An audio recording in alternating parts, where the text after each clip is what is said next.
my God, I'm jazzed up. I'm hyped up. Yes, I had coffee. Yes, I did. I hadn't had it for a few days because I needed a new gasket for the mocha pot. But good to be back. Good to be back. I've recorded like 3 videos, and I don't know if this one is gonna make it out there. We'll find out if you're watching this. It just, everything felt forced. It just didn't, it ended up feeling kind of stilted and just not natural. I don't know. Not the way that I wanted it to be. And of course there's nothing wrong with that. And I want to, of course, share that happens. That I do record things that don't get posted because they just don't feel,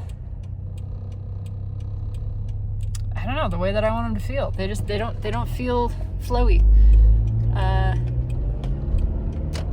And I've shared some of those too. So it really doesn't matter either way. I don't even know what I want to talk about today. Welcome to the ongoing conversation with myself. Thank you for participating. If you are here, please raise your hand. You will get a gold star on the board, which means absolutely nothing and does absolutely nothing for you, and does not enrich or alter your experience in any way. But it'll be there nonetheless. Where do I want to start? So much. I've had so much really, really amazing conversation recently, too. There was a wave of heaviness that came through. Those waves are going to keep coming. We just talked about wave, didn't we? Yeah, we've been, dodging a lot of the fear for a long time. And every time you dodge a wave, so this is like what happened is it came in just on the current. It came in, we experience everything that there is to experience. And so there's new sort of sensations wafting in all of the time on this current, right, that is beneath the surface, new stuff moving through. And we get a waft of fear, which really is a very, I don't want to say more consistent, but how do I even put this? Insecurity is kind of our natural state. And what I mean by that is openness, is vulnerability, is defenselessness. Ultimately, we are open space. We are conscious space, conscious spaciousness. I am moving away from liking words like consciousness and even spaciousness because they become nouns. They sound like nouns. We're turning something that is not a noun into a noun. You are conscious. You are spacious. This is what you are. You really don't have a noun. There's not an object there, which doesn't mean that you're not there. You're there. You're just not an object. The mind doesn't like this, and it makes up all sorts of meanings about it. What it means not to be an object. It doesn't matter. It's you. You're there. You are much more alive than some static thing. You're not a noun. But you are conscious. You are spacious. You are space. If you want to pick an object, then fine, go with that one. Or an objective sounding nounified word, space. Everything moves through you. All sensation, all experience moves through you. It arises of its own volition. You don't make it. You're not creating it. Nobody is doing anything. Sensation, experience arises. Okay, it's a miracle. It's mysterious. It's magical. It's just what happens. It arises and it moves through you. And so, in a very real way, you cannot keep anything out. You cannot keep yourself from being touched. Everything that you perceive as happening is happening through you. It's happening. It's moving through you. It's touching you. all of the time. And you have no power over it. You have no way to control it. You don't need power over it. You only get confused and think you need power over it when you voluntarily, out of confusion, out of a misunderstanding, hand over your power. You misplace your power to feel secure. This is the power you have, the power to feel secure and satisfied. Okay, that's the only thing. That's it. You have the power to feel secure and satisfied. And you feel that by opening, by really being most yourself, which is open space. You be yourself, you allow, you open, it's just all of this. It's like hands off energy, hands off the wheel, open palm, open to receive the hug, embracing all of it. It's this. This is your natural state.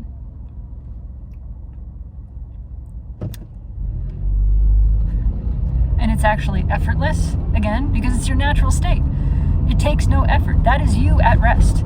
That is you exerting no effort whatsoever, no energy spent, you at rest. Very much conscious, very much alive, aware, experiencing, very much here. Absolutely have not gone anywhere. You are here. In fact, you're very aware that here is the only place that is. Here is the only place you or anything can be. It's here. You're here with everything. Receiving, experiencing. It's like, oh my God, suddenly what has been said is like the world becomes fragrant. Life becomes fragrant. It's like everything takes on this extra dimensional sensory experience that you're perceiving now. Things are just exuding and wafting to you in this way that really can't be explained because it's extra sensory. And that's naturally you. You are naturally open, naturally allowing everything through. You have no way to control what comes through you.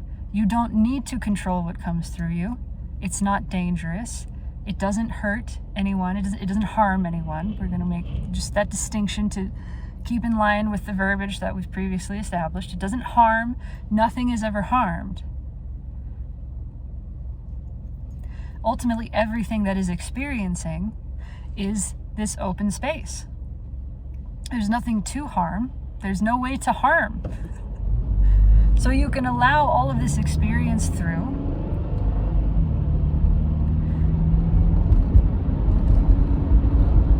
And totally allowing and acknowledging that nothing can be harmed. Again, there's a lot of stuff I just reiterate. I know if you've listened to my ramblings at any point in time, you've probably heard most of this. But I reiterate it because I like to. Because this just further clarifies things for myself. This is just further clarification for me in my own experience. Accepting and acknowledging that there is no harming and that actually no one has power over anything, or including one another, does not then mean that the egoic mind likes to interject and say, but that's what's happening now. People are not taking responsibility for their power to hurt other people and blah, blah, blah, blah, blah. And that's why everything is so terrible and all of this. Actually, no. Respectfully, no. Respectfully, the whole notion of responsibility for power in the way that the egoic mind interprets it, power over other people, power to harm, power to abuse, that is a part of the myth of human exceptionalism. That is a part of the egoic narrative. The ego wants power to be a thing that is dangerous. It wants power to be something that we need to be responsible for and have a watchful eye over and use responsibly and all of that. It wants power to be wielded because it's covering up the reality that we have no power. It's terrified of admitting that. It is terrified of the truth that we are ultimately defenseless and have no power whatsoever over one another, over conditions. The only thing that we can wield is influence.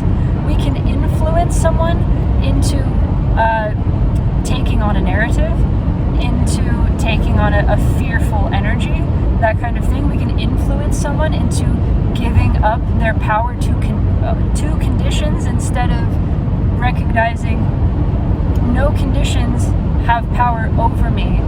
My ability, my power to feel security and to feel satisfaction is entirely my own, irrelevant of conditions. In fact, the only thing it's dependent upon is the one thing that I can do, which is to close or to open.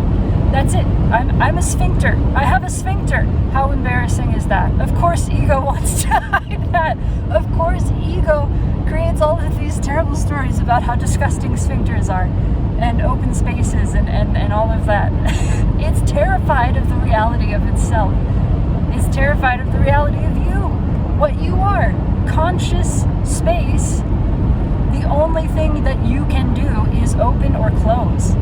And closing takes effort, right? Closing, I don't want to call it unnatural because that's not true. It's certainly a natural thing. But it takes effort, and so it can't be sustained. Your at rest state, your most authentic default state, that which is most you, is open. Again, relaxed, at ease, no effort being exerted, no energy being spent there to close, because that takes energy. And the mind, in its misinterpretation of this, we've talked lots and lots about this, in the first very intense experience of the vulnerability of you, of that which you really are, if consciousness is not developed enough, and it has not been, because that's been a part of this experience, again, nothing went wrong. That's like saying, a 1-year-old is not developed enough to run. Like, no, they're not. And nothing has gone wrong there. Things are growing, things are developing, things are moving into place for that. So nothing went wrong for us to have this egoic experience where initially, as consciousness was born into this world, and the intensity of the human experience, and it's moved through this iteratively in all sorts of life forms. Which is why other life forms are really a lot more evolved than we are. But it's not a hierarchy. This is not a progressionist conversation. Anyway, consciousness first having the human experience, which is extremely uniquely intense. It is uniquely intense. The intensity of sensation that is able to be received as in this human body is perhaps unique. This is a flower. This is a very delicate sensory organ. It's very sensual. It's intended to be very sensitive, to take in very subtle stimuli and feel it deeply. So initially, without a strongly developed sense of being, without consciousness, whatever, being really developed, what we are, being really developed and aware of itself here and knowing what's going on. And a part of this whole thing too has been forgetting. We had to let go of the awareness of what we are to have this experience. How else are you going to experience things like fear? But anyway, we come in and we feel the insecurity of being, the insecurity of this form. We feel the insecurity, and the mind takes over because it misunderstands that as a threat. It actually perceives your being. You sense your own being, which again is open space, totally vulnerable, totally naked, kind of just gaping. And the mind perceives that as a wound. The mind sees you as a wound. It's amazing. And immediately starts to try to cover that. Immediately it's interpreting, because that's what the mind does. It's making stuff up. It is misunderstanding by automatically just interpreting, saying, oh my God, this means danger. This means damage to me. It actually perceives yourself as damaging to yourself. so it tries to hide you from yourself. It tries to hide the reality of your open, spacious, vulnerable, naked being from you. Because it's given it the meaning of danger, of wound, of damage. It's fabulous. It's so fascinating to see this. So it starts to cover up. It starts to plaster over you, thinking that it needs to, believing that it needs to. It creates this entire mythology around needing to hide the naked reality of your being. The experience of your openness as insecurity, as meaning that you are insecure, as meaning that you are unsafe.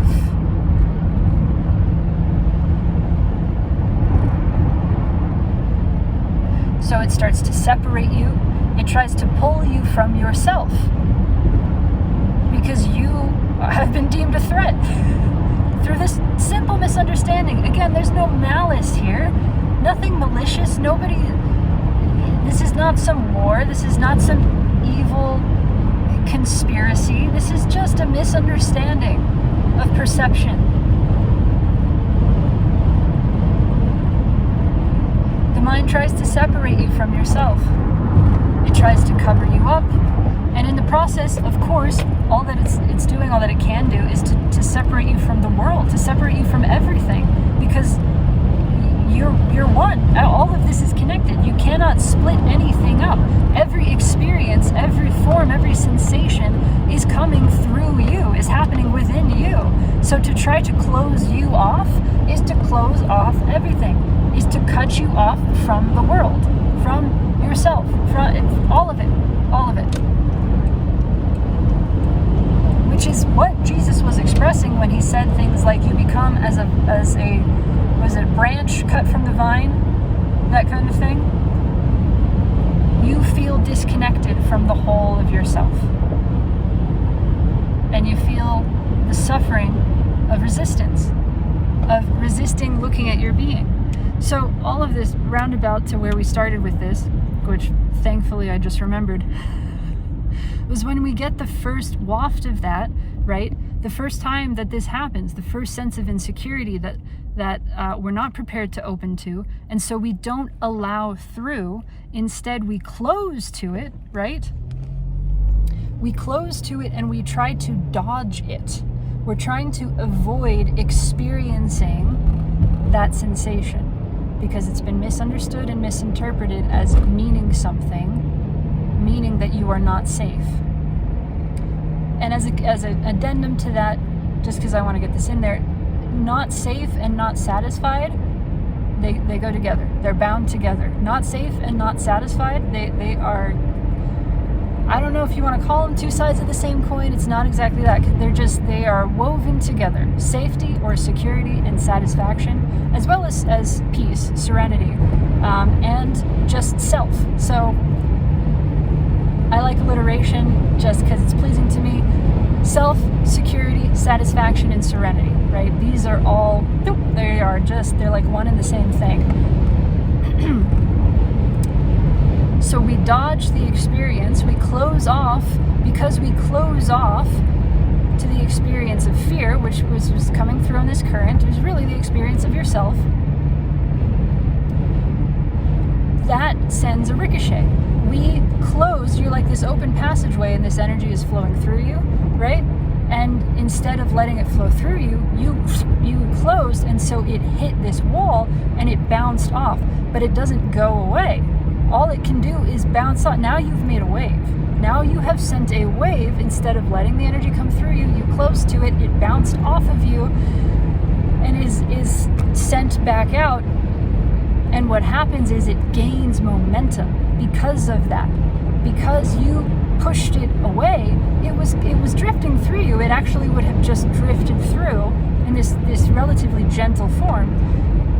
But in our reaction against it, we give it momentum. So now interesting things happen, right? Now we have turned what was just a little, not even a ripple, but just like an undercurrent, into something that's visible on the surface, into something that looks much, much bigger. And the more that we dodge this wave, the more that we dodge the current, which turns into the wave, and then the wave comes back and we dodge the wave, what happens if you're in a body of water? What happens if a wave is coming towards you and you do this? You make another wave. Every time that you dodge, you, in your motion of getting away from the wave, are creating another one. You're stirring things up even more. And all of those waves, it's the same sensation coming that you're trying to avoid. They just multiply. They add together. Now all you are doing is making a bigger wave of fear, a bigger wave of that one sensation that in the very beginning, at the very first instance of it, you just weren't there enough to let it through, and so you tried to avoid it. And now we've been habitually avoiding feeling the sensation of fear for thousands and thousands of years, collectively adding to this wave, right?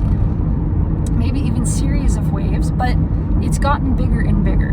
So now what's happening is we're actually letting the waves hit us. More and more of us collectively, instances of conscious space, points of awareness of conscious space, eyes, more of us are getting wind of what's happening here and going, okay, I just let the wave hit me. I just let the wave hit me. Actually, that's what I do. I don't get out of the way of it. It's not dangerous. It doesn't mean anything. I just let it happen. I let it wash over me. And so that's happening. We are allowing the fear waves to move through us. But it's not a one and done thing. That we've been adding momentum to that wave. This, you know, you can just see like those little they're like scientific wave demonstrations, actually. There's like a little acrylic box, you know, that the water is in, and you can tilt it back and forth and you can really get it going. And when you do that, you can see the waves bounce back and forth. You stop tilting the box, but the waves roll back and forth for some time. And if you've gotten them really big, it's a while, you know, it could be several minutes of waves, and this several minutes for just this tiny little box. So then if you put that on the scale of like you know, thousands of years of collective consciousness in this ocean of experiencing, you can see that there's some pretty big waves and they're gonna ripple for a while, right? But it's okay. It's okay. All of it's fine. It doesn't mean anything. Every time the fear waves come, and they're going to keep coming for some time, every time we just let them through. Nothing has gone wrong. We haven't lost, you know, anything like progress or ground that doesn't exist anyways. It's just another ricochet. This is just, you know, what we have sent out is coming back. But we sent it out because we were afraid of experiencing it. Now we know we don't have to be afraid of experiencing it. Now we know we don't have to be afraid of any condition, of any sensation, because no sensation has power over our sense of self, security, satisfaction, or serenity. It doesn't. And when those waves of fear come back and the mind seizes and goes, oh my God, what if I was wrong? What if it does? What if, blah, blah, blah. We just watch that happen. We just watch it happen. And this beautiful process unfolds where the very first time you take your hands off the wheel, the very first time that you open to fear, most likely because you are too exhausted to continue resisting it. That's a beautiful thing. Resistance, suffering takes effort, and eventually we run out of the energy to do that. So we stop because we simply cannot continue resisting anymore. And in the instant that we run out of energy, we're too exhausted to resist, and we take our hands off the wheel, the fear washes through us. We have that very first experience of letting it through, again, because we're too tired to stop it. And that begins this process. That's the tipping point. That is the tipping point. So here's the beautiful thing too, is nobody has to do anything. Nobody's even really making a decision about this. It's just the way that it works. It's just that resistance cannot be sustained. Therefore, suffering cannot be sustained. Suffering cannot continue indefinitely. It's not a bad thing. It's not a problem. It just can't go on because it takes too much damn work. We just can't do it. So the gradual lessening of the suffering of resistance and the liberation of all conscious experiencing from the misunderstanding that it needs to have control over conditions in order to feel safe and secure, all of that just happens. It just naturally happens. This is just the evolution of experiencing. This is just the way it works. Nobody's doing anything. Nobody needs to do anything. Nobody really even can do anything. This is just unfolding. So there's nothing to worry about. There's nothing to stress over. There's no timetable. This just happens. All what you are, conscious space, is infinite. You're always here. You are neither created nor destroyed. You're even a step beyond energy. We know energy is never created or destroyed. Everything exists continuously and simultaneously. You are even less comprehensible. You are that which cannot be measured, cannot be seen, but only directly experienced by the experience of yourself. You're beyond even the measuring of energy. You are always present. You are here. Can you hear that? You are here. You are where everything is.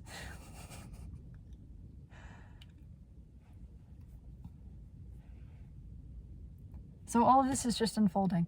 And the fear waves come and they move through and we let them through. And even when we tense against them, the periods of tension are becoming shorter and shorter. Because, again, we don't have the energy for it. We don't have the energy to tense for as long.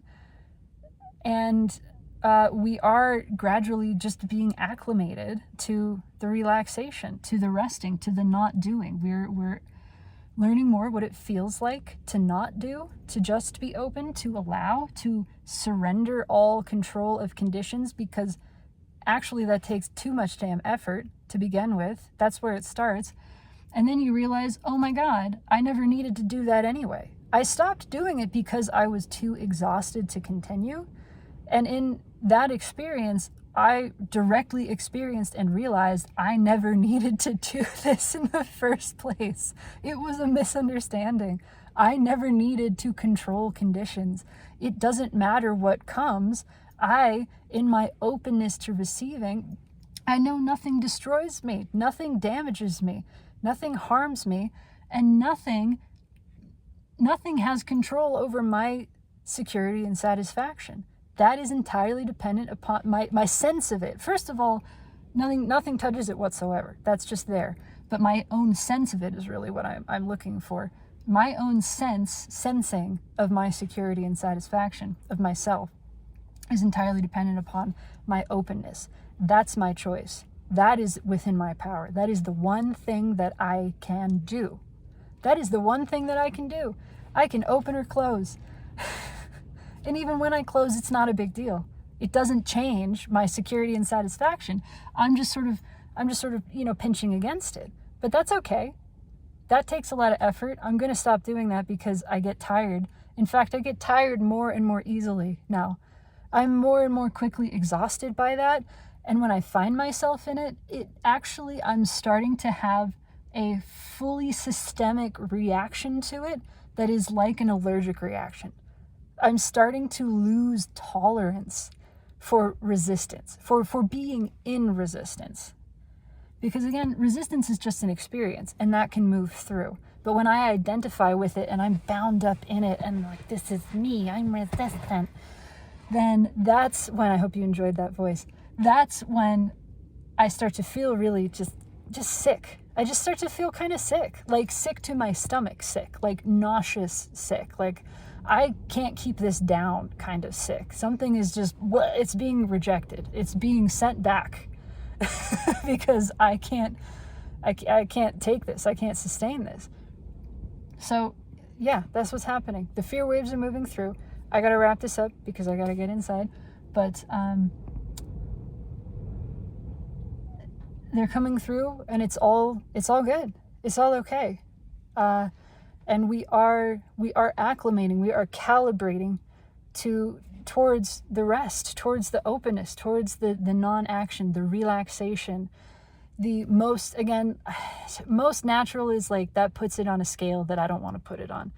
Nothing is unnatural. Everything that exists is natural. It's a part of nature, all of it. Everything that is experienced is natural to experience. But our most authentic, default, most self state, most selfish in the original definition of the word, which means like self, like myself, selfish. The most selfish state, of course that's been twisted,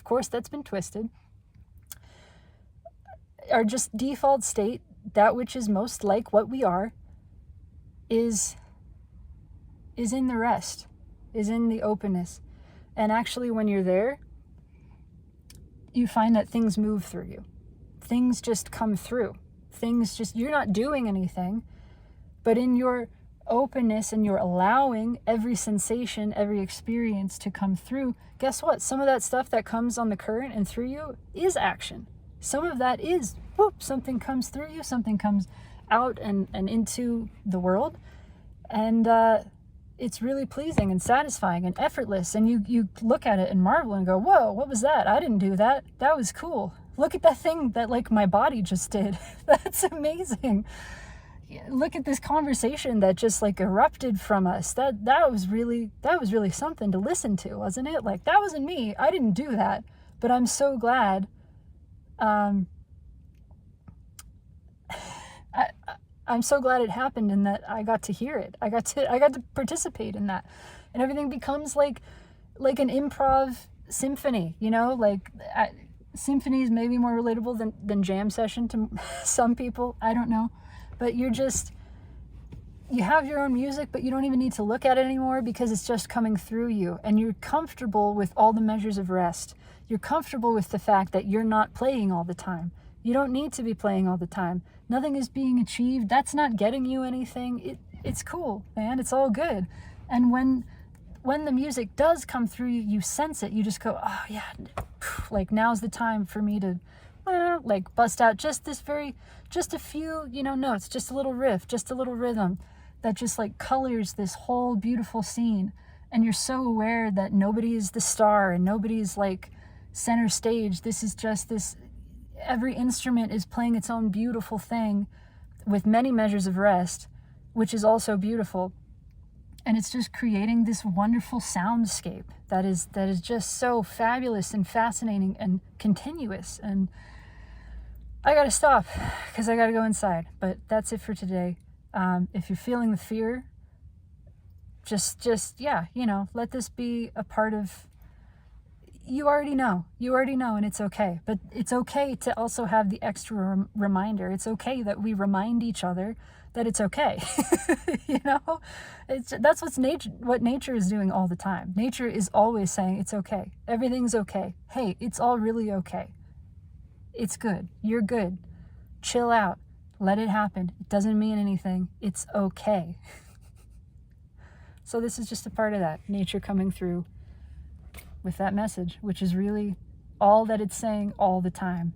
Very excitedly, very exuberantly, often in a very comforting way, but more often than not in a very excited way. Because fuck, man, it's okay. Everything is okay. It's good. It's good. Chill out.